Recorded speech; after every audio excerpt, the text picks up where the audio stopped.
कीड़े ने भावरे से कहा, भाई तुम मेरे सबसे अच्छे मित्र हो, इसलिए मेरे यहाँ भोजन पर आओ। अगले दिन सुबह भावरा तैयार होकर अपने बच्चों के साथ गुब्बारी कीड़े के यहाँ भोजन के लिए पहुँचा। कीड़ा उनको देखकर बहुत खुश हुआ और सबका आदर करके भोजन परोसा। भोजन में गोबर की गोलियां परोसी और कीड़े ने कहा, खाओ भाई। भावरा सोच में पड़ गया कि मैंने बुरे का संग किया, इसलिए मुझे गोबर तो खाना ही पड़ेगा। ये सब मुझे इसका संग करने से मिला और फल भी पाया, अब इसे भी मेरे संग का फल मिलना चाहिए। भावरा बोला, भाई आज मैं आपके यहाँ भोजन के लिए आया, अब तुम भी कल मेरे यहाँ आओगे।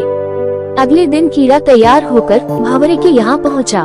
भावरे ने कीड़े को उठाकर गुलाब के फूल में बिठा दिया। कीड़े ने फूलों का रस पिया, फिर अपने मित्र का धन्यवाद किया और कहा, मित्र तुम तो बहुत अच्छी जगह रहते हो और अच्छा खाते हो।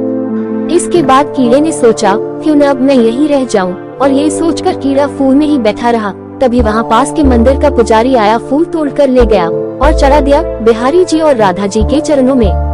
कीड़े को भगवान के दर्शन भी हुए और उनके चरणों में बैठने का सौभाग्य भी। इसके बाद संध्या में पुजारी ने सारे फूल इकट्ठा किए और गंगा जी में छोड़ दिए।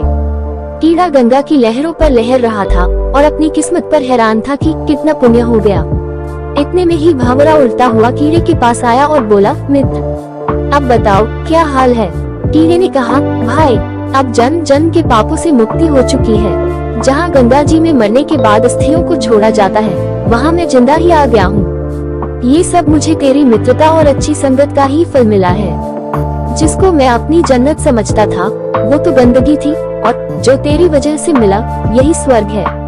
संगत से गुण ऊंचे, संगत से गुण जाए।